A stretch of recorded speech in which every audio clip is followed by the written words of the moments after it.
نحمده ونصلي على رسوله الكريم أما بعد فقد قال الله تبارك وتعالى أعوذ بالله من الشيطان الرجيم يا أيها الذين آمنوا اتقوا الله وكونوا مع الصادقين وقال النبي صلى الله عليه وسلم إنما الأعمال بالنيات وإنما لكل امرئ ما نوى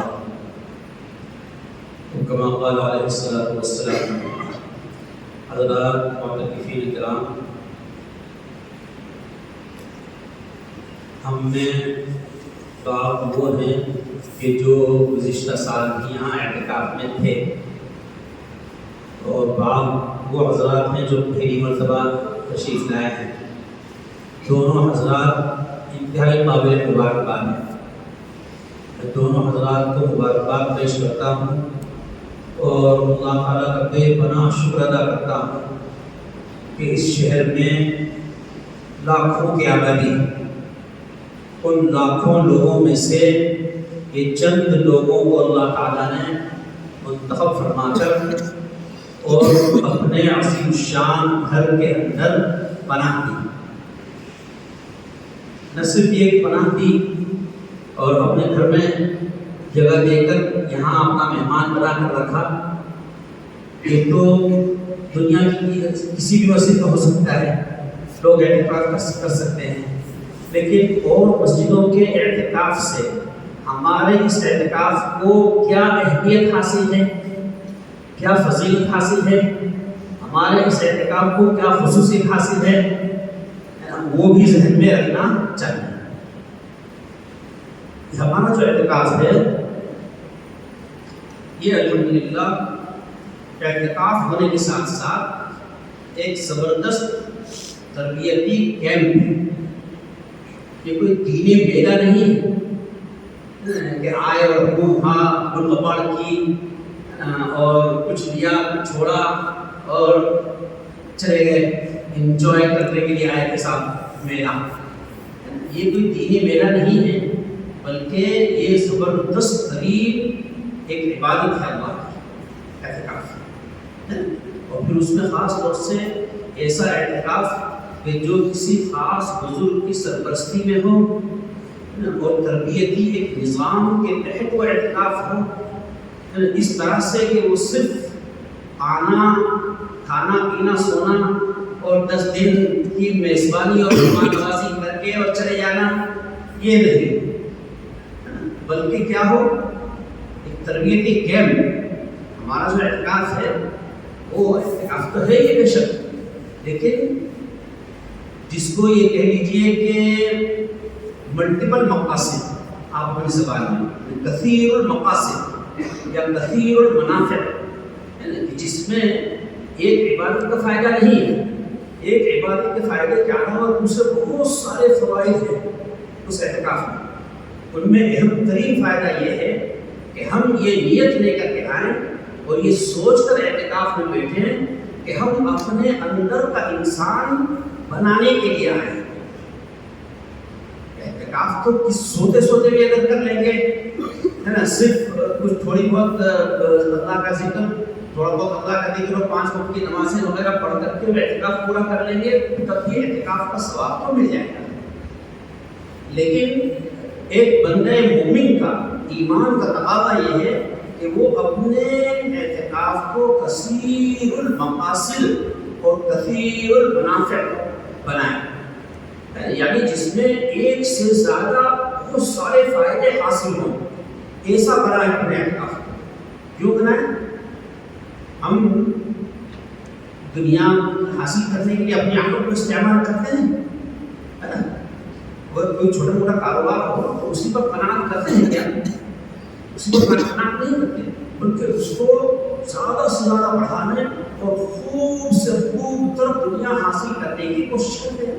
یہ کوشش غلط نہیں ہے، خوب دنیا حاصل کرنی چاہیے، خوب دنیا حاصل کرنی چاہیے. ہمارا مذہب خود بد کے بخشوں کے جیسا مذہب نہیں ہے، اور دوسرے مذاہب میں اللہ سے ملنا ہے، اگر کسی کو وصول اللہ اگر چاہیے تو ان مذاہب میں دنیا کو چھوڑنا پڑتا ہے جب آخرت حاصل ہوتی ہے. ہمارے یہاں ایسا نہیں ہے. ہمارے مذہب میں سرکار دو عالم صلی اللہ علیہ وسلم نے دنیا کو کمانے کی کھلی چھوٹ اور اجازت دی ہے. جتنا چاہو دنیا کماؤ, دنیا کمانے کی بس نیت صحیح رکھو کہ ہمارے اوپر جو فرائض اور واجبات ہیں, واجبی حقوق ہیں, وہ حقوق ہم ادا کریں گے. دین کی جو پیسہ حاصل ہوگا اس پیسے سے دین کی خدمت کریں گے, قوم کی خدمت کریں گے, ملک و ملت کی خدمت کریں گے, یتیموں, بیواؤں, مساکین, غربا, فقراء, محتاجین, ان کی خدمت کریں گے. اس نیت سے حقوق کمائیے آپ کے ساتھ. تو جس طرح سے دنیا کمانے کے لیے انسان اپنے وقت کو ملٹیپل مقاصد کے لیے استعمال کرتا ہے, اسی طرح سے اللہ تعالیٰ نے انسان کو عقل دے کر اور اس کو اس بات کی دعوت دی ہے کہ میری دی ہوئی اس نعمت کو تم آخرت بنانے کے لیے, سنوارنے کے لیے جتنا زیادہ سے زیادہ اور اچھے سے اچھے پیمانے پر تم اس کو استعمال کر سکتے ہو کر کے دکھاؤ. ایک چھوٹی سی مثال میں آپ کو دوں. ایک شخص حافظ قرآن ہے, ایک شخص ناظرہ خان ہے. وہ بیچارہ ناظرہ خان بیٹھ کر کے قرآن پاک کی تلاوت کر رہا ہے, ایک اچھا کام کر رہا ہے. اب دوسرا حافظ قرآن ہے, وہ چلتے پھرتے قرآن پاک پڑھ رہا ہے, یہ کام کر رہا ہے. ایک تیسرا ہے جو نماز میں قرآن پاک پڑھ رہا ہے.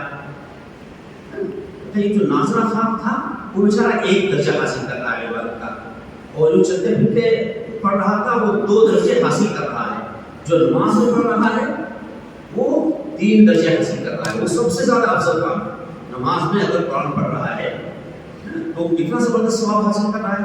اور ایک چوتھا شخص ہے کہ جو اعتکاف کی حالت میں رات میں کھڑا ہو کر اللہ کے سامنے قرآن پاک پڑھ رہا ہے. اور ایک وہ ہے کہ جو روزہ رکھ کر اعتکاف بھی کر رہا ہے, قرآن پاک بھی پڑھ رہا ہے اور نماز بھی پڑھ رہا ہے. تو اللہ لگا لی اس کے اجر و ثواب کا کہ ایک ساتھ کتنی ساری عبادتیں کر رہا ہے.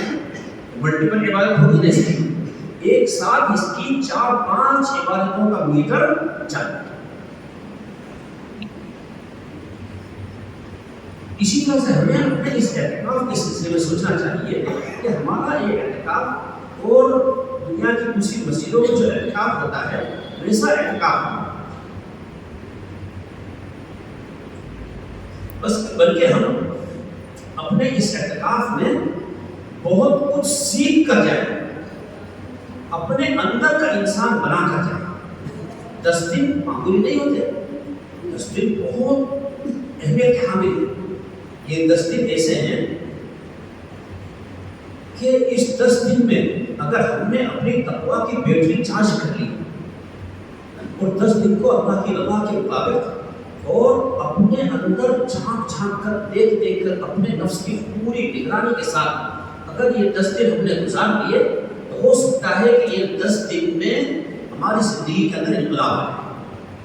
کم سے کم اتنا تو ہوگا کہ یہ 10 دن کا تقویٰ, یہ 10 دن کی ہماری جو بیٹری چارج ہوگی انشاءاللہ پورے سال چلے گی, پورے سال چلے گی انشاءاللہ. یہ کب ہوگا دوستوں بزرگوں؟ جب ہوگا جب کہ ہم اپنے نفس کی نگرانی رکھیں اور اعتکاف میں بیٹھنے سے پہلے یا بیٹھنے کے بعد فوراً اس مقصد کو اپنے ساتھ لے کر کے بیٹھیں کہ ہم اپنے نفس کی پوری نگرانی رکھیں گے, اپنے اس اعتکاف کو پورے طور پر ایک ایک نفع اس کا حاصل کر کے یہاں سے جائیں گے. تو میں آج کر رہا تھا آپ سے کہ یہ اعتکاف ہمارا ایک زبردست تربیتی کیمپ ثابت ہونا چاہیے. اور اس تربیتی کیمپ میں کیا ہوگا کہ ہم اپنے اندر کا انسان بنا کر انشاءاللہ یہاں سے جائیں گے. میں نے یہاں بیٹھنے کے بعد جو آیت آپ کے سامنے تلاوت کی, یا ایھا الذین آمنوا اتقوا اللہ, اے ایمان والو اللہ سے ڈرو, اللہ سے ڈرو. وکونوا مع الصادقین, اور سچے لوگوں کے ساتھ ہو جاؤ, سچے لوگوں کے ساتھ ہو جاؤ. دیکھیں اس آیت میں اللہ تعالیٰ نے 2 حکم فرمائے, ایک تو تقویٰ حاصل کرنے کا حکم ہے اور دوسرے تقویٰ حاصل کرنے کا طریقہ کیا ہے وہ اللہ نے بتایا کہ سچے لوگوں کے ساتھ جو اپنے قول میں سچا ہے اور اپنے فعل میں سچا ہے. اپنے عمل میں سچا ہے، اپنے اخلاق میں سچا ہے، اپنے معاملات میں سچا ہے، اپنی معاشرت میں سچا ہے، اپنے عقائد اور اپنے اعمال میں سچا ہے، ہر چیز میں وہ راہ راست پر ہے، ایسے شخص کا یا ایسے لوگوں کا دامن تھام لو، ایسے لوگوں کے ساتھ ہو جاؤ، تمہیں تقویٰ حاصل ہو جائے گا۔ یا ایھا الذین آمنوا کتب علیکم الصیام، اے لوگوں تم پر روزہ فرض کیا گیا ہے۔ کیوں فرض کیا گیا ہے؟ کما کتب علی الذین من قبلکم، تم سے پہلی امتوں پر بھی روزہ فرض کیا گیا ہے۔ کیوں فرض کیا گیا؟ لعلکم تتقون، تاکہ تم متقی اور پرہیزگار بن جاؤ، تقویٰ تمہارے اندر آ جائے۔ اس مقصد کے لیے ہم اس تربیتی کیمپ کے اندر آئے ہیں۔ یہ تربیتی کیمپ ہم اپنے الفاظ میں، ہم اپنی مثال میں سمجھنا چاہیے کہ میں نے اس سے پہلے بھی آپ کو بارہا یہ عرض کیا ہے کہ انسان کے اندر دو قسم کی بیماریاں ہوتی ہیں، ایک جسمانی بیماریاں اور دوسرے روحانی بیماریاں۔ جسمانی بیماریوں کے لیے آدمی علاج کرنے کے لیے کس کے پاس جاتا ہے؟ ڈاکٹر کے پاس، حکیم کے پاس، وید کے پاس، ہے نا؟ اور روحانی بیماریاں کیا ہیں؟ روحانی بیماریاں کیا ہیں؟ جتنے بھی گناہ ہیں وہ سب روحانی بیماریاں ہیں۔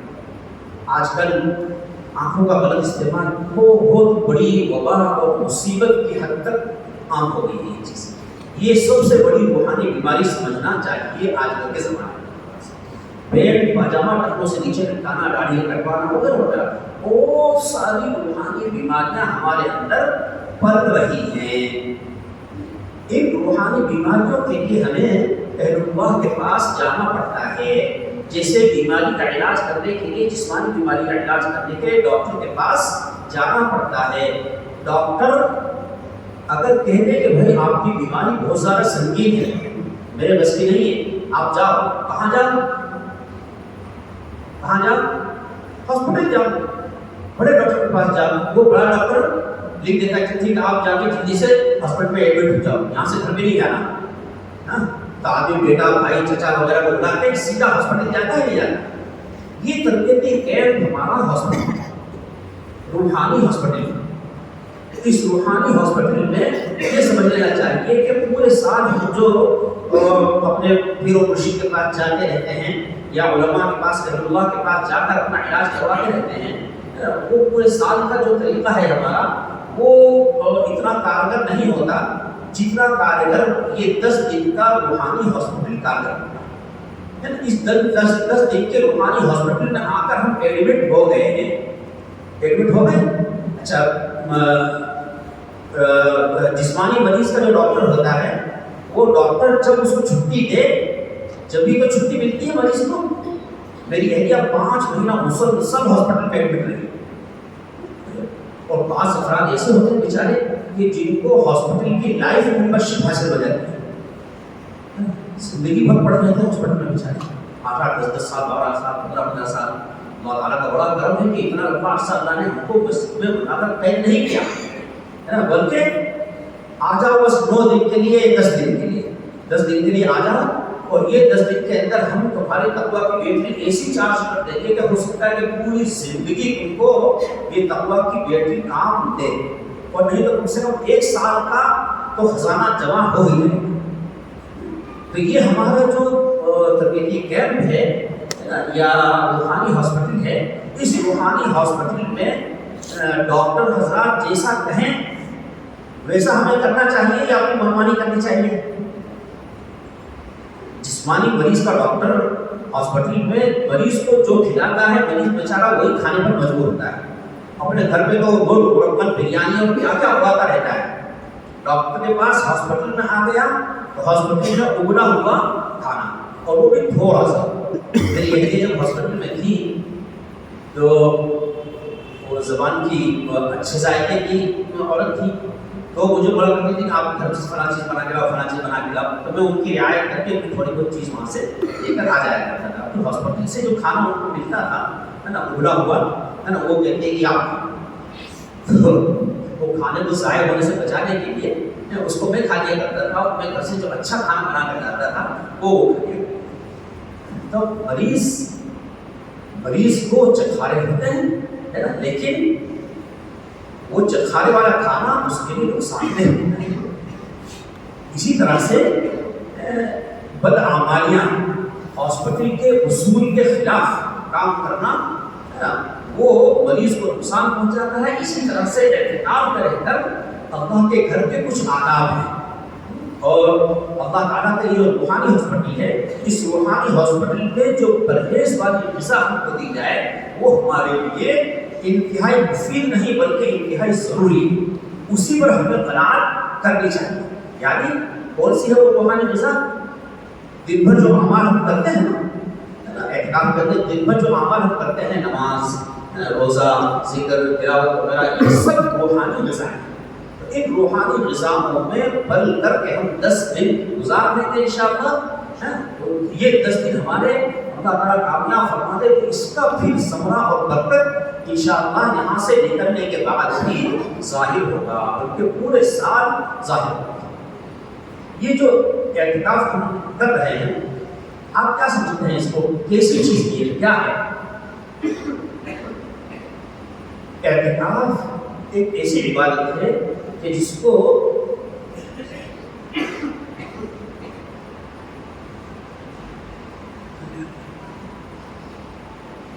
اللہ تعالیٰ نے نبوت عطا کرنے سے پہلے تقریباً تمام انبیاء کرام علیہ السلام کو اللہ تعالیٰ نے اعتکاف کرایا۔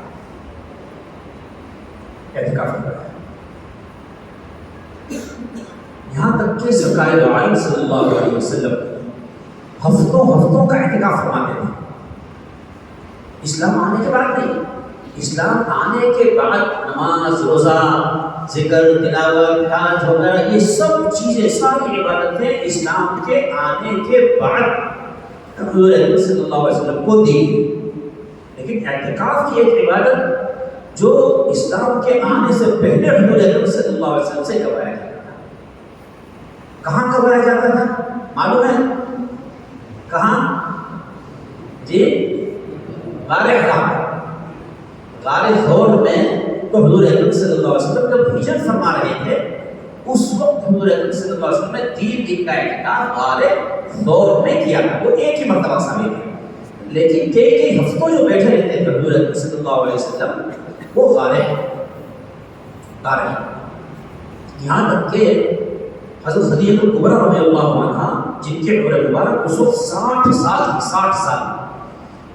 60 سال کے عمر میں جب اندازہ ہو جاتا تھا کہ اب پوشاک حضور کے پاس ختم ہو گیا ہوگا اور حضور واپس تشریف نہیں لائیں گے، تو خود بیچاری پوشاک تیار کر کے اور اپنے کاندھوں پر لاد کر اور غار حرا میں اوپر تک پہنچا کر آیا۔ زوجہ مطہرہ، دنیا کی انتہائی پاک باز اور خاتون اول ہے نا، خاتون اول جانتے ہیں نا؟ خاتون اول کس کو کہتے ہیں؟ فرسٹ لیڈی کس کو کہا جاتا ہے؟ جی ہاں، پیریوڈ پر جو ملک کا صدر ہوتا ہے نا، اس صدر کی جو بیوی ہوتی ہے وہ خاتون اول کہلاتی ہے۔ ٹرمپ امریکہ میں اس کی جو گھر والی ہے وہ امریکہ والوں کے لیے خاتون اول ہے، اور ہماری خاتون اول ہے تو پوری کائنات کی خاتون اول ہے نا، پوری اسلامی تاریخ کی خاتون اول حضرت خدیجہ کبریٰ رضی اللہ عنہا۔ حضرت خدیجہ کبریٰ رضی اللہ عنہا، جب تک حضرت خدیجہ حضور اکرم صلی اللہ علیہ وسلم کی زوجیت میں رہی، حضور نے دوسرا نکاح نہیں فرمایا، اور جتنی بھی اولاد حضرت ابراہیم جو صاحبزادے تھے حضور کے، ان کے علاوہ جتنی بھی اولاد حضور اکرم صلی اللہ علیہ وسلم کو دی اللہ تعالیٰ نے، وہ سب حضرت خدیجہ کبریٰ رضی اللہ عنہا کے بطن مبارک سے پیدا ہوئی۔ حضرت فاطمہ رضی اللہ عنہا جن کو خاتون جنت کہا جاتا ہے، وہ حضرت خدیجہ کبریٰ رضی اللہ عنہا کی صاحبزادی ہے۔ ایسی عظیم الشان خاتون کو اتنی زحمت دینا، تکلیف دینا کہ وہ توشہ تیار کر کے اور بیچاری اتنے اونچائی پر غار حرا میں وہاں لے جا کر لے کر آئیں۔ آپ میں سے جو حضرات غار حرا میں گئے ہوں گے انہیں اندازہ ہوگا کہ کتنا مشکل راستہ ہے۔ اب تو وہاں پاکستانیوں نے سیڑھیاں بنا لی ہیں، وہ زمانہ حضور کے زمانہ جو تھا وہ سیڑھیوں والا زمانہ نہیں تھا، بلکہ بڑی محنت سے، مشقت سے اوپر چڑھنا پڑتا تھا۔ لیکن اس محنت مشقت کے ساتھ حضور اکرم صلی اللہ علیہ وسلم غار حرا میں تشریف لے جاتے تھے اور توشہ پہنچانے کے لیے حضرت خدیجہ کبریٰ رضی اللہ عنہا بھی جایا کرتے تھے. وہ عبادت تھی اعتکاف. اسی طرح سے آپ نے قرآن پاک پڑھا ہوگا، تفسیر میں یا ترجمے میں یہ پڑھا ہوگا یا علماء سے سنا ہوگا، وَوَعَدْنَا مُوسَىٰ 30 لَيْلَةً وَأَتْمَمْنَاهَا بِعَشْرٍ فَتَمَّ مِيقَاتُ رَبِّهِ 40 لَيْلَةً. ہے نا، 9ویں پارے کے 6 رکوع میں اللہ تعالیٰ نے حضرت موسیٰ علیہ السلام کا ایک واقعہ ذکر فرمایا کہ ہم نے موسیٰ سے 30 راتوں کا وعدہ کیا کہ موسیٰ تورات تم کو دیں گے، تم تورات لینے کے لیے ہمارے پاس کوہ طور پر آ جاؤ اور وہاں آ کر 30 دن کا اعتکاف، 30 راتوں کا اعتکاف، 30 راتوں کا اعتکاف فرمایا حضرت موسیٰ علیہ السلام نے.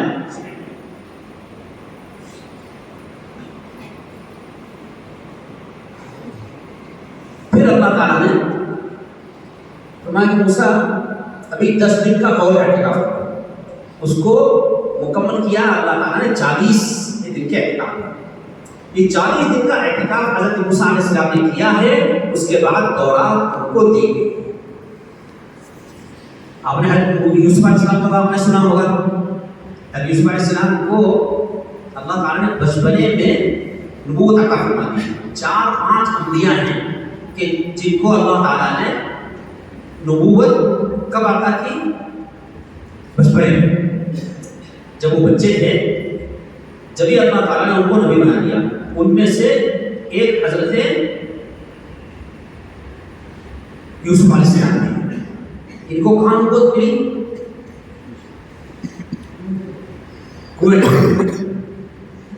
کنویں کے اندر اللہ تعالیٰ نے انہیں کئی دن کا اعتکاف کروایا. بھائیوں نے ان کو کنویں کے اندر پھینک دیا. چھوٹے بچے تھے 6-7 سال کے عمر کے.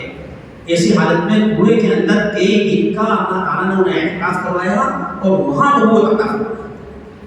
اس طرح سے آپ انبیاء کی تاریخ اٹھا کر کے دیکھیں گے تو بہت سارے نبیوں کے حالات میں آپ کو یہ مل جائے گا کہ ان نبیوں کو شریعت دینے سے پہلے یا کتاب دینے سے پہلے اللہ تعالیٰ نے انہیں اعتکاف کروایا ہے.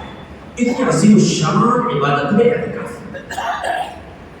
اور یہ اعتکاف یہ رمضان کی مبارک راتیں.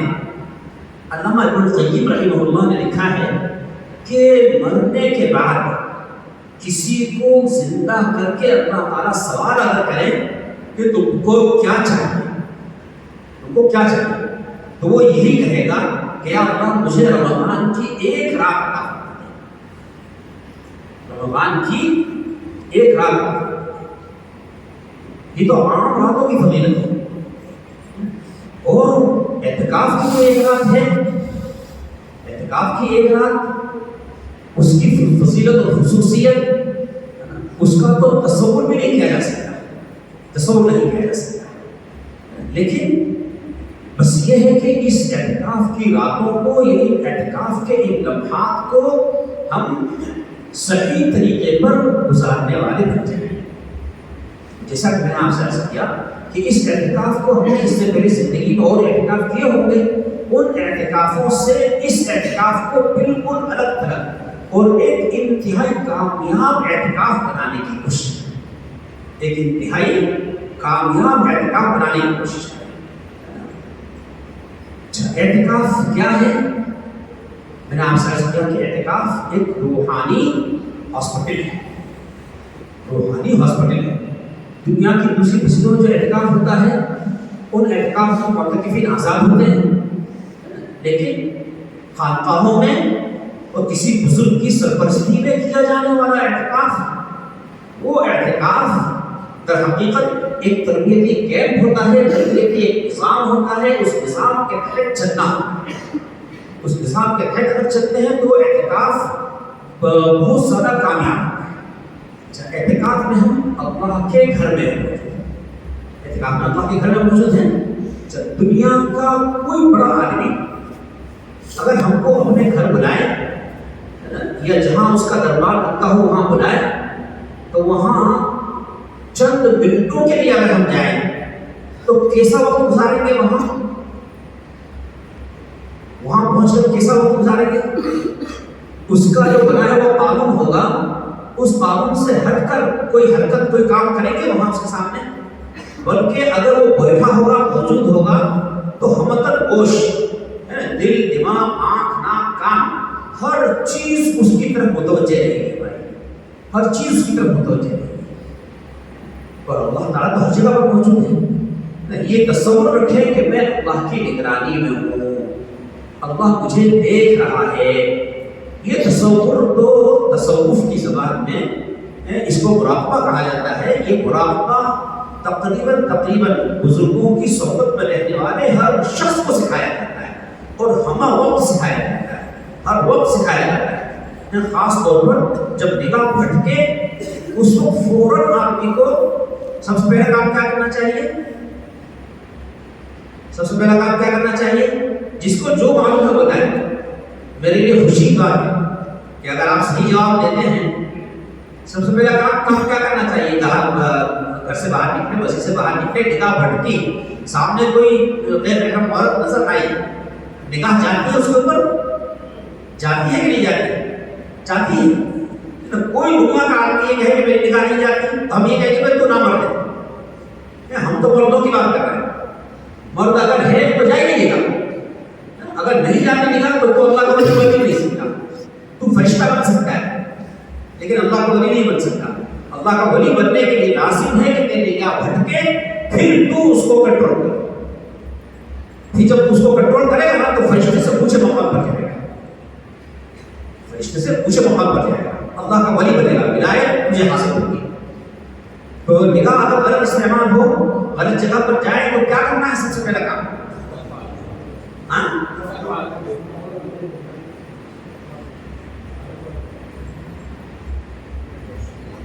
بہت سے لوگ کہتے ہیں کہ نگاہ ہٹانا چاہیے، ہے نا، لیکن نگاہ ہٹاتے ہٹاتے نفس کا چور ہے نا، نگاہ ہٹاتے ہٹاتے تو کیمرہ ہوتا ہے نا، کیمرہ ایک سیکنڈ میں فلیش مارتا ہے اور سامنے جو چیز آتی ہے اس کی ساری خصوصیات اور اس کی ساری صفات اپنے اندر قید کر لیتا ہے کہ نہیں کر لیتا؟ ایک سیکنڈ کے اندر. اسی طرح سے نگاہ ہے انسان کی، نگاہ بھی یہی کام کرتی ہے، ہٹاتے ہٹاتے وہ بہت ساری لذت حاصل کرنے کا.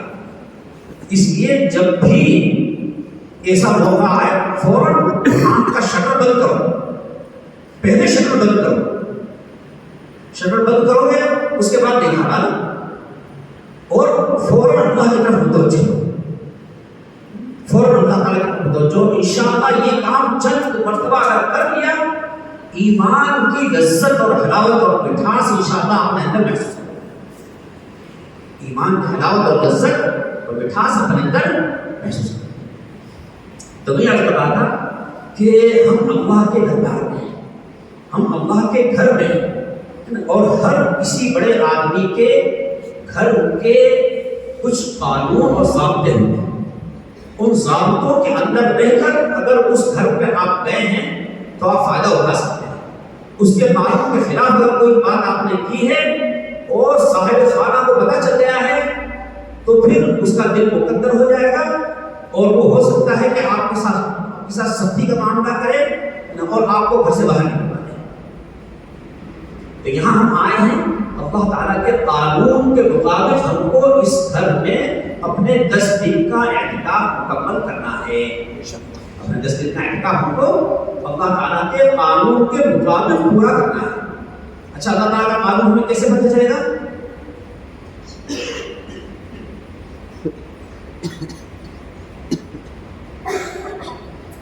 دیکھیے ہر سال پہلی مجلس ہوتی تھی، اس پہلی مجلس میں ابا محترم صاحب وہ تشریف لاتے تھے اور وہ بتاتے تھے کہ اس طرح سے رہنا ہے، اس طرح سے رہنا ہے، اس طرح سے رہنا ہے، یہ کرنا ہے، یہ کرنا ہے، یہ کرنا ہے. وہ اللہ تعالیٰ کے قوانین سمجھ کر ہے نا اس کے مطابق ہمیں اعتکاف کے پورے دن گزارنے ہیں، اعتکاف کے پورے دن اس طرح سے گزارنے ہیں. میں بس ایک بات آپ سے عرض کرتا ہوں، وہ بہت ساری چیزیں آپ نے سنی ہوں گی اور وقتاً فوقتاً انشاءاللہ ہم بھی ان کا تذکرہ کریں گے، لیکن اس وقت میں صرف ایک بات آپ سے عرض کرتا ہوں کہ دیکھو یہاں بیٹھنے کے بعد میں نے جس سے پہلے آیت تلاوت کی تھی نا آپ کے سامنے، یا ایھا الذین آمنوا اتقوا اللہ، کہ ایمان والو تقویٰ حاصل کرو. اور کیسے تقویٰ حاصل کرو؟ کونوا مع الصادقین، سچے لوگوں کے ساتھ ہو جاؤ، سچے لوگوں کے ساتھ ہو جاؤ۔ یہ ایک جملہ ہے، آپ نے سنا ہوگا، صحبت صالح ترا صالح کند، صحبت طالع ترا طالع کند۔ کیا مطلب؟ اچھے لوگوں کی صحبت تجھے اچھا بنائے گی، برے لوگوں کی صحبت تجھے برا بنائے گی۔ یہ ہم نے سنا ہے، لیکن اس کی حقیقت تک ہم شاید نہیں پہنچے، اس کی حقیقت تک شاید ہم ابھی تک نہیں پہنچے۔ دیکھیں انسان کو اللہ نے جو دل دیا ہے نا، دل تو بہت عظیم شان نعمت ہے، بہت عظیم شان نعمت ہے۔ کچھ چیزیں اللہ تعالیٰ نے پیدا فرما کر چھپا دی ہیں انسان سے چھپا دی، لیکن اگر انسان ان کا شعور اور ادراک رکھے ان چیزوں سے فائدہ حاصل کر سکتا ہے، ان چیزوں سے فائدہ حاصل کر سکتا ہے۔ ان میں ایک چیز کیا ہے؟ کسی انسان کے اندر کوئی صفت ہے، اچھی صفت ہے، وہ صفت ہمارے اندر نہیں، وہ صفت ہمارے اندر نہیں، تو وہ صفت ہمارے اندر کیسے پیدا ہو جائے؟ وہ صفت ہمارے اندر کیسے پیدا ہو جائے؟ اس کی فکر اگر کرے انسان تو وہی صفت وہ اس انسان سے چرا سکتا ہے، اس انسان سے وہ اچھی صفت چرا سکتا ہے۔ کس طرح سے چرائے گا؟ دنیا کا مال متاع اگر کسی شخص نے کسی کا چرا لیا تو وہ وہاں سے نکل کر ادھر آ جائے گا، یہ تو ہوگا، جس کا چرایا ہے وہ بیچارہ محروم ہو جائے گا۔ لیکن اچھی صفات اگر کسی شخص کی آپ نے دی ہیں تو اس کے دل میں جو اچھی صفت ہے اس میں ذرہ برابر کمی نہیں آئے گی، اور آپ کے پاس پوری کی پوری وہ اچھی صفت منتقل ہو جائے گی، وہ اچھی صفت پوری پوری منتقل ہو جائے گی۔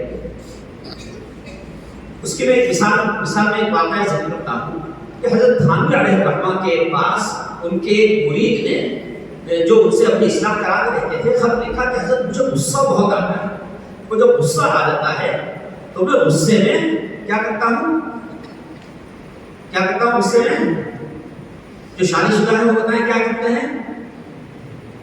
بیگم کے اوپر غصہ آ گیا، بچوں کے اوپر غصہ آ گیا، تو کیا کرتے ہیں ہم سب جانتے ہیں، کسی کو بتلانے کی ضرورت نہیں۔ تو انہوں نے یہ شکایت بیچاروں نے حضرت خان بیٹھلانے کو لکھی کہ حضرت میں پجامے سے باہر ہو جاتا ہوں اور بیوی کے اوپر ظلم زیادتی کرتا ہوں، بچوں پر زیادتی کرتا ہوں، یہ ہوتا ہے وہ ہوتا ہے۔ حضرت نے بہت مختصر جواب لکھا ان کو کہ آپ سہارنپور میں رہتے ہیں، سہارنپور میں کتب خانہ یعقوبی ہے، اس میں فلاں مولانا کام کرتے ہیں، آپ ان کے پاس جا کر بیٹھا کرتے ہیں، بس اتنا جواب لکھ کے ختم نہیں کیا۔ اور وہ چونکہ ان کی سچے کے مرید تھے، انہوں نے اس پر عمل شروع کر دیا اور جا کر وہاں مولانا سے بات کی کہ حضرت نے مجھے آپ کے پاس بیٹھنے کا حکم کیا، ٹھیک بھائی بیٹھو۔ وہ بیٹھتے تھے اور 8-10 دن کے بعد وہ پجامے میں چلے گئے واپس، یعنی ان کا غصہ کنٹرول ہو۔ 10 دن کے بعد انہوں نے خط لکھا حضرت کو کہ حضرت آپ نے جو نسخہ بیان فرمایا تھا میں نے اس نسخے پر عمل کیا اور میرا غصہ کنٹرول ہو گیا، لیکن مجھے تعجب ہے کہ مولانا نے جن مولانا کے پاس آپ نے مجھے بھیجا تھا ان مولانا نے کوئی ایک قرآن کی آیت، کوئی ایک حدیث پڑھ کر سنائی نہیں مجھے، پھر میرا غصہ کیسے کنٹرول ہو گیا؟ یہ اس بات پر مجھے بہت تعجب ہے، میرے یہ فلسفہ سمجھ میں نہیں آ رہا۔ حضرت خان رحمۃ اللہ نے جواب لکھا کہ جن مولانا کے پاس ہم نے آپ کو بیٹھنے کے لیے کہا تھا ان مولانا کے اندر بھی یہ غصہ بہت زیادہ ہے، لیکن جتنا غصہ ہے اتنا ہی ان کو کنٹرول حاصل ہے، ان کے اندر یہ اچھی صفت ہے، ان کے پاس ان کو حاصل، وہ صفت حاصل کرنے کے لیے میں نے آپ کو ان کی صحبت میں بیٹھنے کا حکم دیا تھا۔ اندازہ کیجیے 10 دن کے اندر اتنا زبردست فائدہ انہیں حاصل ہوا۔ دیکھیے غصہ انسان کا بہت بدترین صفت ہے۔ اللہ تعالیٰ کو جو بندے کی سب سے ناپسندیدہ جو صفات ہیں ان میں سب سے بڑی صفت کون سی ہے؟ کون سی ہے؟ بری صفات میں سب سے زیادہ ناپسندیدہ صفت کون سی ہے؟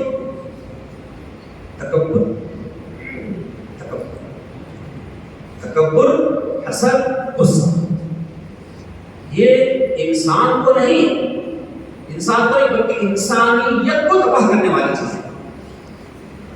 انسانیت کو تباہ کرنے والی چیز ہے۔ ابھی اس وقت دنیا کے حالات آپ دیکھ رہے ہیں، دنیا کے حالات آپ کو معلوم ہے، عالم اسلام پر باغوتی طاقتوں نے جو یلغار کی ہے، اس یلغار کے پس پشت کیا ہے؟ کیا ہے اس کے پیچھے؟ وہ یہی غصہ، تکبر، حسد۔ غصہ، تکبر، حسد، ہر جگہ یہ ہے۔ چند لوگ ہیں، چند لوگ، مٹھی بھر لوگ پوری دنیا کے اندر کہ جن کا غصہ، جن کا تکبر، جن کا حسد پوری انسانیت کو تباہ کرتا، پوری انسانیت کو تباہ کرتا۔ یہ اتنی مضمون صفات کو اپنے قلب سے پاک کرنے کے لیے اللہ تعالیٰ نے ہے نا کونوا مع الصادقین، 3 لفظوں میں اس کا اشارہ کرا کہ سچے، ہمارے سچے بندوں کے ساتھ ہو جاؤ۔ یہ جو اعتکاف ہے، اعتکاف کیا ہے؟ کیا ہے؟ جس بزرگ کی سرپرستی ہمیں حاصل ہے نا، یا ہمارے اعتکاف میں اچھی صفات رکھنے والے بھی لوگ ہوں گے ہے نا، ان کو معلوم کر کے اور پھر ان کی صحبت ہمیں حاصل ہو جائے، یہ کونوا مع الصادقین، سچے لوگوں کے ساتھ ہو جائے، سچے لوگوں کے ساتھ۔ یہ ہے اعتکاف، یہ ہے اعتکاف۔ تو اعتکاف میں ہمیں 2 کام کرنے ہیں، سچے لوگوں کے ساتھ ہو جانے کے لیے یا اچھی صفات اپنے اندر پیدا کرنے کے لیے اور بری صفات سے اپنے آپ کو پاک کرنے کے لیے کیا کرنا ہے؟ ہمیں 2 کام۔ 2 کام کون سے کرنے ہیں؟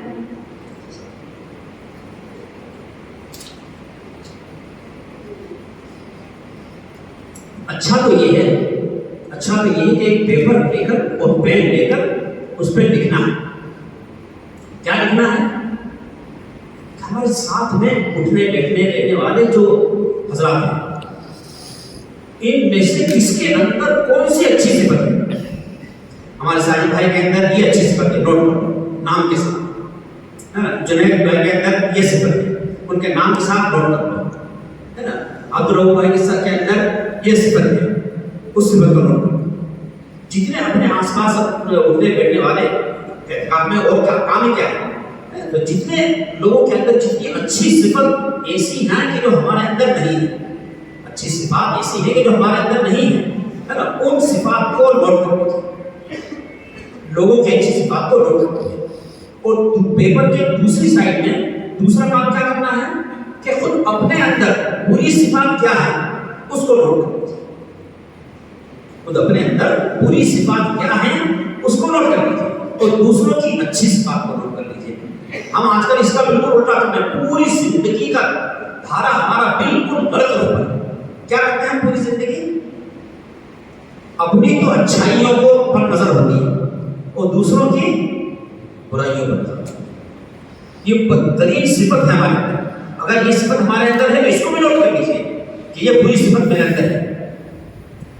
اچھی صفات جو ہم نے نوٹ کی ہیں اپنے اعتکاف کے ساتھیوں کے اندر، تو اس ساتھی، جس ساتھی کے اندر وہ اچھی صفت ہے اور میرے اندر نہیں ہے، تو مجھے اس ساتھی کے ساتھ لگے رہنا، بس صرف لگے رہنا ہے، اس سے کچھ بولنا نہیں ہے، بس لگے رہنا ہے۔ جیسے وہ مانا کے پاس بھیا تھا حضرت خان بھی نا، ہے نا، انہوں نے کوئی آیت یا کوئی حدیث نہیں پڑھ کر سنائی ان کو، اس سے جو ٹاپک پہ کوئی بات ان سے نہیں کی، اس کے باوجود خربوزے کو دیکھ کر خربوزہ رنگ بدلتا ہے نا، بس آپ دل میں بس یہ نیت رکھیے کہ جنید کے اندر یہ اچھی صفت ہے، یہ صفت یا اللہ میرے اندر منتقل فرما دے، یا اللہ یہ صفت میرے اندر منتقل فرما دے۔ یہ طلب اگر آپ کے اندر پیدا ہو گئی، یہ طلب اگر ہمارے اندر پیدا ہو گئی، تو بس یہ طلب ہی میرے دوستوں بزرگوں کافی ہے۔ یہ طلب انشاءاللہ آپ کو آپ دیکھیں گے کہ 10 دن کے اندر جنید کے اندر جو صفت ہے اچھی، وہ آپ کے اندر منتقل ہو جائے گی۔ کون سی اچھی صفت ہے؟ میں ایک صفت میں بتا دوں، دیکھو اتنے سارے ہم نوتقفین ہیں، یہ بیچارے یہ بھی کام کاج والے آدمی ہیں، ہے نا، لیکن پورے 10 دن کا اپنا کام کاج ٹھپ کر کے اور ہم اعتکاف والوں کی خدمت کرنے کے لیے بیچارے آتے ہیں۔ یہ ایک بہت بڑی صفت ہے، یہ صفت ہمارے اندر نہیں ہے، ہم تو اعتکاف کا ثواب حاصل کرنے کے لیے آئے ہیں۔ ایک غزوے میں، غزوہ یعنی جنگ کا ایک سفر تھا، اس سفر میں صحابہ کرام نے حضور اکرم صلی اللہ علیہ وسلم کے پاس آ کر اور بہت افسوس کے ساتھ بڑے افسوس کے ساتھ عرض کیا کہ یا رسول اللہ آپ کے وہ فلاں صحابی ہیں؟ ہاں ہیں. اس نے تو بہت کمایا، لوٹ لیا انہوں نے ثواب، اور ہم تو بیکار ہیں، ہم تو خسارے ہیں. وہ کیسے؟ پوچھا کیسے؟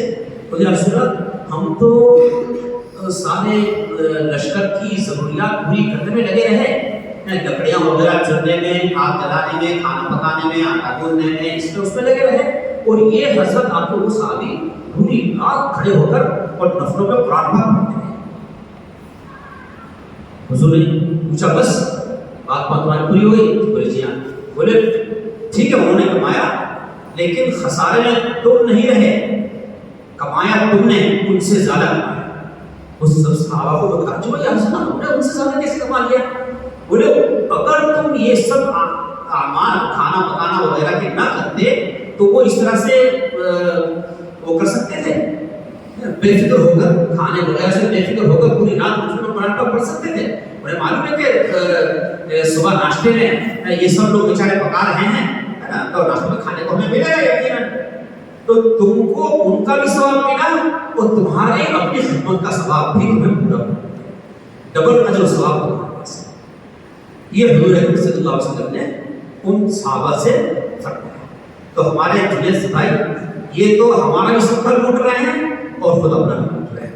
یہ ایک اچھی صفت، یہ مثال کے طور پر میں نے بتایا ہے. یہ ایک اچھی صفت ان کے اندر ہے. آپ جب اور فکر کریں گے تو اپنے ساتھیوں میں ہر ساتھی کے اندر کوئی نہ کوئی اچھی صفت آپ کو ملے گی، کوئی نہ کوئی اچھی صفت مل جائے گی. بس آپ اعتکاف کے حالت میں اللہ سے مانگیں اور دل میں بس یہ رکھیں کہ اس انسان کے اندر یہ جو اچھی صفت ہے یہ اچھی صفت میرے اندر آ جائے. اس سے کنٹرول کرتا ہے وہ، یہ اچھی صفت اس کی میرے اندر آ جائے. اس کے اندر عاجزی اور اپنے آپ کو چھوٹا بنا کر رکھنے کی عادت ہے، صفت ہے، یا اللہ اس کی یہ صفت میرے اندر پیدا ہو جائے. مال کی محبت اس کو نہیں ہے، یا اللہ یہ صفت اس کے اندر سے میرے اندر منتقل ہو جائے.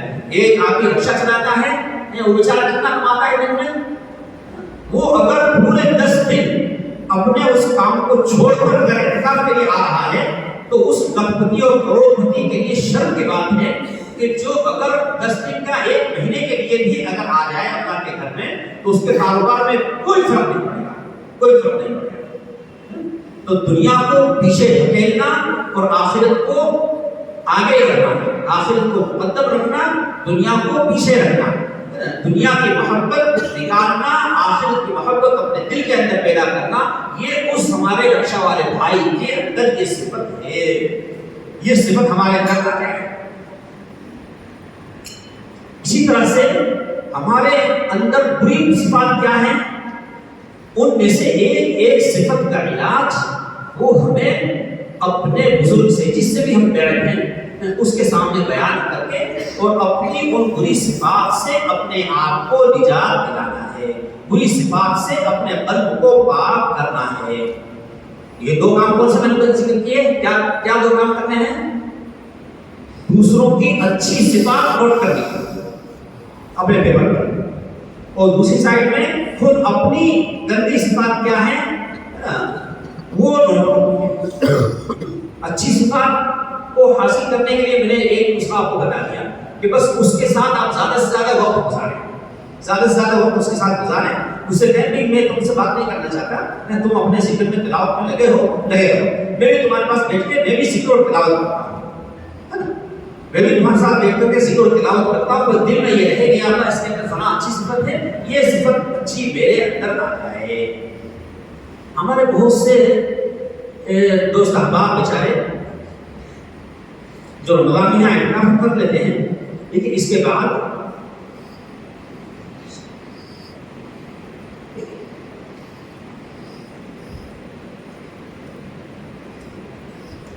ہر سنڈے کو یہاں ابا کی مجلس ہوتی ہے نا.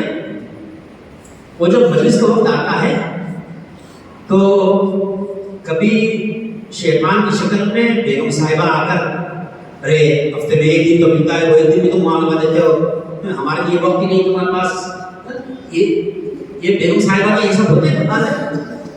کبھی خود اپنا نفس کہ یار آرام کرنے کے لیے صحیح ہے 1 ہی دن تو ملتا ہے سنڈے کا، اور آج کل یہ جو ویڈیو آڈیو یہ سب چل گیا ہے نا، اس نے اور بیڑا پار کر دیا ہے۔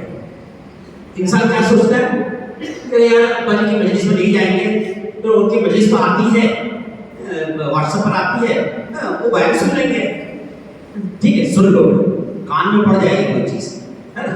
لیکن یہ جو نسخہ میں نے بتلایا کہ ہر ہفتے یا جب بھی ہم اپنے شیخ کے پاس جائیں تو یہ نیت لے کر کے جائیں، جو اعتکاف میں بیٹھنے کے لیے ہم بیٹھنے کے وقت ہم نے نیت کی ہے کہ لوگوں کے اندر جو اچھی صفات ہے یا اللہ ان اچھی صفات کو میں اپنے اندر منتقل کروں گا، یہ نیت لے کر کے ہم بیٹھیں۔ اسی طرح سے ہفتے کی مجلس میں بھی یہ نیت لے کر کے آئیں کہ اللہ شیخ کے ابا کے اندر جو اچھی صفات پوری 70-75 سال کی زندگی میں انہوں نے جمع کی ہیں، 70-75 سال کی محنت سے، یا اللہ وہ اچھی صفات میرے اندر منتقل فرما دے۔ یہ اچھی صفات لینے کے لیے میں ان کی مجلس میں جا رہا ہوں، ان کا مجلس کا بیان وہ تو میں واٹس ایپ پر سن لوں گا، لیکن ان کے اندر جو اچھی صفات ہیں وہ صفات میرے اندر جبھی منتقل ہوں گی جب کہ میں ان کے قدموں میں آ کر بیٹھوں گا۔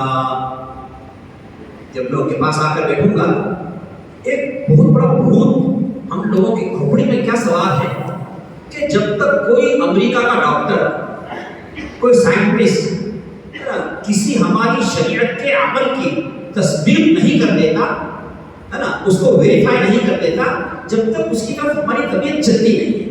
ایک بہت اچھے عالم، بڑے عالم، ان کو آپ نہیں جانتے ہیں، نام بھی اگر ہوگا تو آپ جانیں گے نہیں، انہوں نے مجھے جب میں مدرسے سے فارغ ہو کر کے آیا تھا اس وقت اپنے واقعہ انہوں نے سنایا۔ انہوں نے کیا واقعہ سنایا؟ وضو کرنے کی جو احادیث ہے نا، ان احادیث میں گردن کا مسح کا ذکر بہت تھوڑی 2-4 حدیثوں میں، اکثر احادیث میں گردن کے مسح کا ذکر نہیں ہے، سر کے اور کانوں کے مسح کا ذکر ہے۔ اس لیے دوسرے بعض علماء گردن کے مسح کا ہی کہتے ہیں، یہ غیر وغیرہ ہے نا، یہ لوگ گردن کا مسح نہیں مانتے، لیکن ہم لوگ گردن کے مسح کو مستحب کہتے ہیں، باقی سر اور کانوں کے مسح کو سنت کہتے ہیں، سنت کہتے ہیں۔ لیکن عملی اعتبار سے ہم گردن کا سب مسح کرتے ہیں۔ تو وہ صاحب بیچارے، وہ عالم صاحب، ان کے اوپر بھی کوئی بھول سوال تھا تو وہ گردن کا مسح نہیں کرتے تھے، یا کبھی کر لیتے تھے لیکن اکثر چھوڑ دیتے تھے۔ پھر انہوں نے اپنا واقعہ یہ خود مجھے بتایا کہ میں نے امریکہ کے ایک ڈاکٹر کی تحقیق پڑھی، اس تحقیق میں اپنے اس اسٹیٹمنٹ میں اس نے یہ کہا تھا کہ جو لوگ گردن پر کیلا ہاتھ پھیر لیتے ہیں جن میں 5-7 مرتبہ، ان کو برین کا ٹیومر نہیں ہو سکتا۔ تو بولے جب سے اس کی یہ تحقیق پڑھی ہے میں پابندی سے گردن کا مسح کرتا ہوں۔ تو واہ مولانا واہ، بہت اچھی بات بتائی، تم کو امریکہ کے ڈاکٹر پر ایمان ہے، محمد رسول اللہ کی سنت پر ایمان نہیں۔ ایک دم کے قدموں کے نیچے سے زمین کھسک گئی، ایک دم سناٹے میں آ گئے، خاموش رہ گئے، خاموش ہو گئے۔ میرے سامنے تو انہوں نے کچھ نہیں بولا۔ اس کے بعد پھر کتنے لوگوں نے مجھے آ کر کے بولا کہ آپ نے مولانا حسین صاحب سے اس طرح کی کچھ بات بولی؟ ہاں بولی میں نے۔ بولے وہ آپ سے بہت متاثر ہوئے اور وہ یہ بول رہے کہ یہ نوجوان نے مجھے بہت پریشانی میں ڈال دیا۔ میں اپنے ایمان کا جائزہ لینے لگا کہ یار باقی محمد رسول اللہ کے کہنے پر اتنا ایمان نہیں ہے مجھے جتنا امریکہ کے ڈاکٹر پر ایمان۔ یہ بھوت آج کل ہم لوگوں کے سب کے سر پر سوار کہ کسی سنت کی ویریفیکیشن اگر ویسٹ سے آ جائے، امریکہ سے، یورپ سے، کینیڈا سے، وہاں سے آ جائے تو پھر ہم پابندی سے اس کو پکڑیں گے، اس پر عمل کریں گے، اور اس سے پہلے سنت ہے یار، سنت۔ نعوذ باللہ۔ حضرت شیخ رحمۃ اللہ علیہ کے پاس ایسے ہی ایک صاحب آئے اور انہوں نے داڑھی سے متعلق کہا، حضرت داڑھی سنت ہی تو ہے۔ حضرت بہت جلال میں آ گئے اور فرمایا بابا داڑھی تو سنت ہے لیکن تیرا یہ انداز کفر ہے کہ تو نے جو سنت کی تصریح اور توہین کی ہے، سنت کی تو ہے نا، یہ تیرا انداز کفر ہے، جا کلمہ پڑھ ایمان۔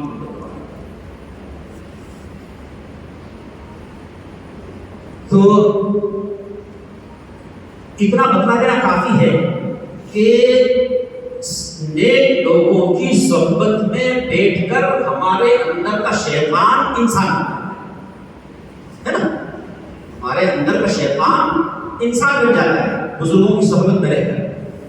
اس کے تجربے آپ نے خود بھی کیے ہوں گے، لیکن پھر بھی وہ جو ہماری کھوپڑی پہ بھوت سوار ہے نا، اس کے لیے میں آپ کو بتا دیتا ہوں کہ بہت سارے ڈاکٹر اور سائنٹسٹ حضرات کا یہ اسٹیٹمنٹ ہے، ان کا یہ بیان ہے کہ نیک لوگوں کی ہاتھوں کی انگلیاں اور پیروں کی انگلیوں میں سے ایک خاص قسم کی ریزز، شعاعیں وہ نکلتی ہیں، اور وہ شعاعیں جس انسان کے اوپر پڑیں گی اس انسان کو وہ ریزز متاثر کرتی ہیں، اس کے دل کی دنیا کو بدل دیتی ہیں، اس کے اندر سے روحانی بیماریوں کو ختم کر دیتی ہیں، اچھی صفات اس کے اندر پیدا ہو جاتی ہیں۔ یہ آج کل کا سائنٹسٹ اس بات کو قبول کرتا ہے۔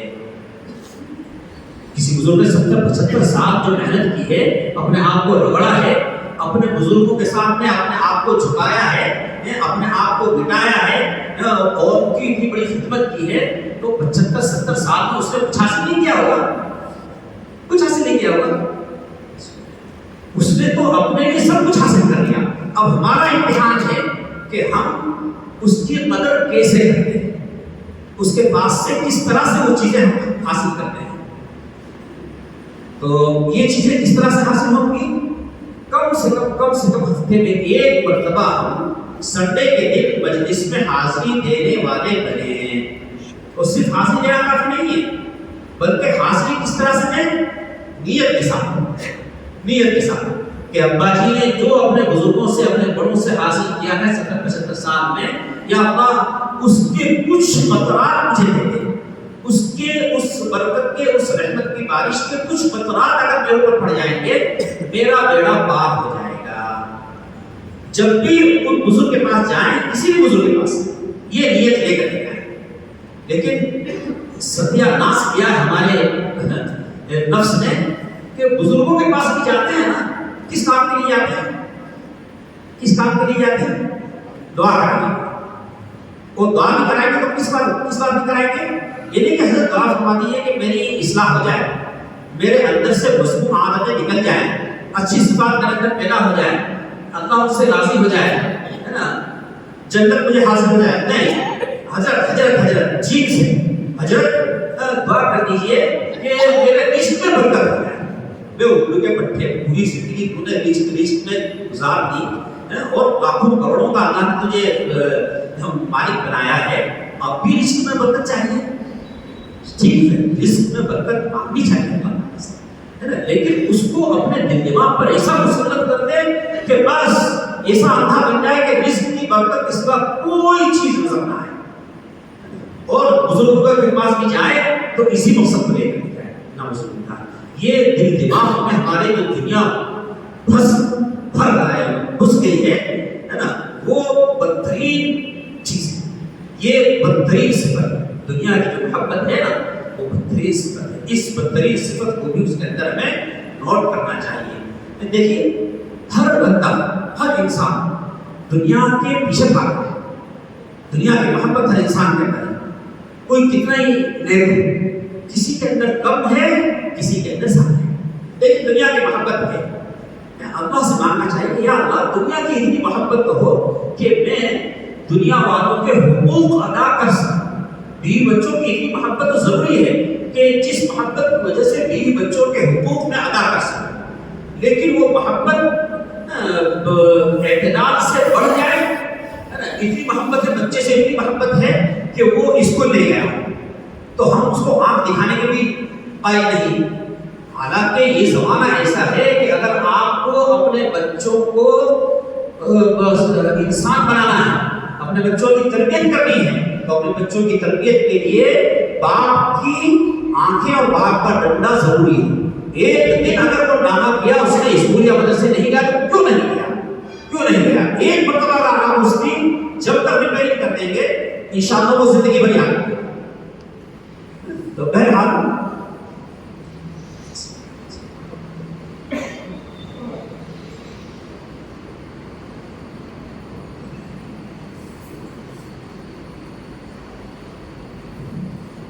تو ہم بزرگوں کے پاس جائیں صحیح نیت لے کر۔ وہ صحیح نیت کیا ہے کہ ان بزرگ کے اندر جو اچھی صفات ہیں وہ اچھی صفات میرے اندر، یہ کام آپ کر کے دیکھیں۔ دوستو حضور کو یہ کام کر کے دیکھو. خاص طور سے میرا نوجوان بچوں کا جو طبقہ ہے میں اس کو خطاب کر کے کہنا چاہتا ہوں کہ بیٹا تم لوگ یہ بات کو گرا سے باندھ لو.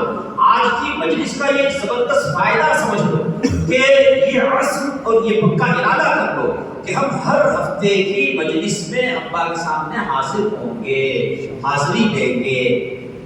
یہ اگر کر لیا تو پھر بہت جلدی زندگی کے اندر انقلاب آئے گا انشاءاللہ, بہت جلدی زندگی کے اندر تبدیلی آئے گی.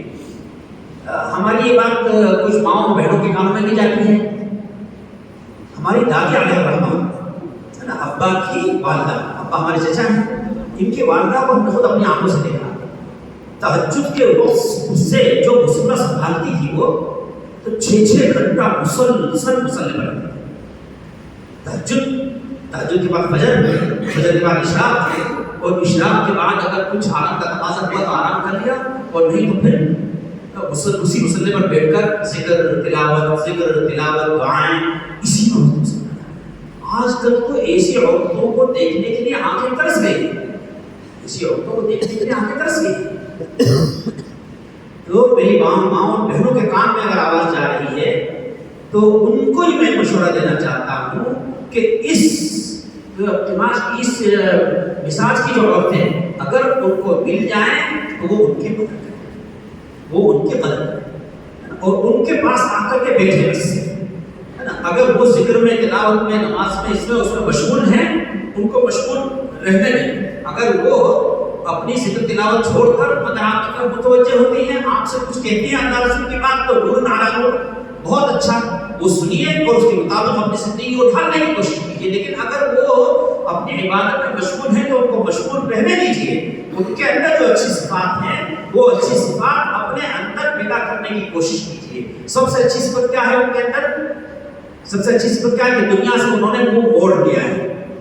دنیا کو گویا انہوں نے طلاق دے دی ہے کہ تجھ سے مجھے کچھ لینا دینا نہیں, تجھے اس سے مجھے بس اتنا سروکار ہے کہ مجھے ہفتے میں 1 مرتبہ دھلے ہوئے کپڑے مل جائیں ہے نا, اور 2 وقت کی روٹی مل جائے, اس سے زیادہ مجھے دنیا سے کچھ لینا دینا نہیں. ہماری دادی علیہ الرحمہ اسی مزاج کی. تو اس مزاج کی عورتیں اگر مل جائیں تو ہماری ماں اور بہنوں کو میرا مشورہ یہ ہے کہ ان کو ایسی عورتوں کی مدد کرنی چاہیے, ان کی صحبت حاصل کرنے کی فکر کرنی چاہیے, ان کی صحبت میں رہ کر اور یہ اچھی صفات ان کے اندر سے اپنے اندر لانے کی کوشش کرنی چاہیے. سب سے اچھی صفت کیا رکھی ہے ان کے اندر کہ دنیا سے انہوں نے قطع تعلق کر لیے, دنیا سے بس جتنا ضروری تعلق ہے اتنا انہوں نے رکھا ہے. اور دوسری اچھی صفت کیا ہے کہ اپنے وقت کا صحیح ترین استعمال کرتی ہے, اپنے وقت کا بہترین استعمال کرتی ہے. زیادہ سے زیادہ آپ لوگوں کو نماز میں, ذکر میں, تلاوت میں, اس میں عبادات کے اندر وہ اپنے اوقات کو ایسی عورتیں لگاتی ہیں. ہمارے اندر یہی کمی ہے, مردوں کے اندر تو کم, لیکن ہماری ماؤں بہنوں سے مجھے بہت معذرت کے ساتھ یہ عرض کرنا پڑ رہا ہے کہ ماؤں بہنوں میں, عورتوں میں اپنے وقت کا غلط استعمال یہ بہت زیادہ رائج اور بہت زیادہ ہے. غلط استعمال کا مطلب کیا ہے کہ عورت اگر گھر میں تنہا ہوگی نا تو اس کو کھجلی اٹھتی رہتی ہے, اس کو کیڑا کاٹتا رہتا ہے. یہ میری پڑوسن آ جائے, فلاں آ جائے, فلاں آ جائے, وہ آ گئی بس. اب یہ اپنا کام کا چھوڑ کر اس کے ساتھ بیٹھ کر اور کیا شروع کر دے گی, کیا شروع کریں گے؟ غیبت. 1 گھنٹہ بیٹھ کر کے اگر وہ بکواس کریں گے نا تو تم نے کیا کھائی, کیا موتی, کیا حقی, فلانی نے یہ پکایا ہے, فلانی ایسے اچھے کپڑے پہن کے کل فنکشن میں آئی تھی. یہ ایسی اوٹ پٹان, یہ بیماری ہماری ماؤں بہنوں میں مردوں سے زیادہ ہے, مردوں سے زیادہ ہے. یہ صفت ان کے اندر اگر ہے, ہماری ماؤں بہنوں میں سے کسی عورت کے اندر اگر ہے, اس کو بھی نوٹ کر دینا چاہیے. نوٹ کر کے اور اس گندی صفت سے اپنے آپ کو پاک کرنے کی پوری فکر اور کوشش کرنی چاہیے. ٹھیک ہے, بس دعا ہے کہ اللہ تعالیٰ ہمیں کہنے سننے سے زیادہ عمل کرنے کی توفیق عطا فرمائیں, اور ہمارے اس پورے اعتکاف کے ایک لمحے کو اللہ تعالیٰ وصول کرنے کی توفیق عطا فرمائیں. اس سے پہلے اگر ہم نے زندگی میں اعتکاف کیے ہیں تو ان تمام اعتکافوں سے بالکل نمایاں اور الگ نرالی شان کا اللہ تعالیٰ ہمارا یہ اعتکاف بنا دے. اور اگر ہم نے اس سے پہلے اعتکاف نہیں کیا ہے تو اس اعتکاف کو ہمارے لیے اللہ تعالیٰ زندگی کا ٹرننگ پوائنٹ بولتے ہیں نا. آپ لوگ کیا بولتے ہیں؟ میں تو جاہل آدمی ہوں, مجھے تو انگلش کی ساتھ نہیں ہے, لیکن آپ لوگ بولتے ہیں ٹرننگ پوائنٹ. اللہ تعالیٰ ہمارے اس اعتکاف کو ہماری زندگی کا ٹرننگ پوائنٹ بنا دے. وما علینا